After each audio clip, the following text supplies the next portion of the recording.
એટલું બળ છે કે જે કૈલાસના ખોપરામાં ભગવાન ભોળિયોનાથ બેઠો છે, ભગવાન ભોળિયાનાથ હોત કૈલાસ ઊંચો કરવાની તાકાત મારામાં છે ને રાવણને અભિમાન આવ્યું. અને આજ જે ઓમકારેશ્વર મહાદેવના દરબારમાં હું તમે બેઠા છે ને સાહેબ, આદિદેવ મહાદેવ તનકી જાને મનકી જાને जाने चित की चोरी तेरी मेरी छुपाई क्या रहे जिसके हाथ में जीवन मरण की डोरी. महादेव ने खबर पड़ी અને ખાલી સાહેબ પોતાના જમણા પગનો અંગૂઠો ઠપાયો અને રાવણનો હાથ કૈલાસ હોત દબાઈ ગયો તો સાહેબ એની એક ચપટી ભભૂતમાં ખજાનો કુબેરનો કંગાળ લાગે. આ ભોળોનાથ અને આજ તમારા ગામમાં ભોળોનાથ આવી રહ્યા છે. બેનબા અહીંયા પધાર્યા છે. એમની હાજરીમાં કહું છું કે મહાદેવજી આપણા ગામમાં આવે છે તો હવે આપણી પણ ફરજ બને. હું લોક સાહિત્યકાર છું, જે કહેવા જેવી વાત હશે તો તમને હું કહીને જ જઈશ. આપણી ફરજ બને.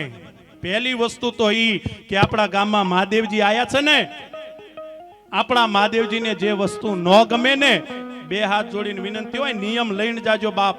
આજના મંડપમાં નિયમ લઈને જાજો કે મારા મહાદેવજીને જે વસ્તુ નહીં ગમે ને એ આજથી અમારા ઘરમાં ખવાશે નહીં, પીવાશે નહીં. સાહેબ આટલો નિયમ લઈને જાજો, ગેરંટી મારી છે.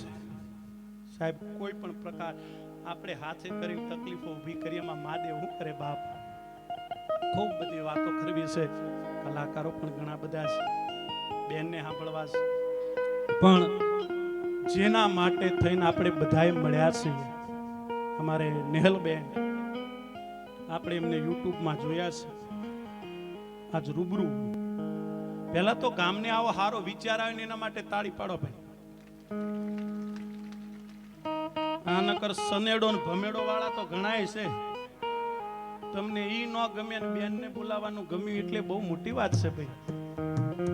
એટલે હવે આપણે બહુ સમય ન લેતા, હું પોતે આપણે બધા જેમને સાંભળવા માટે થઈને મળ્યા છે, જેમને સાંભળવા માટે થઈ આવી ઠંડીમાં પણ આપણે આવીને બેઠા છીએ, બેનબાને વિનંતી કરું કે આવો બેનબા, અનાજ તમે આયા છો, કોઈ સાહેબ મંત્રોથી વાતાવરણને પવિત્ર કરી દે, કોઈ શ્લોકથી વાતાવરણને પવિત્ર કરી દે.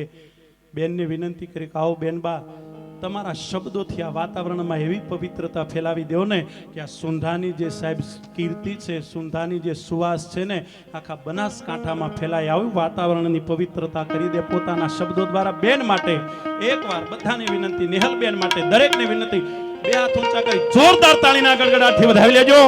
આપની સમક્ષ નેહલબેન ગઢવી, તાળી પાડો જોરદાર.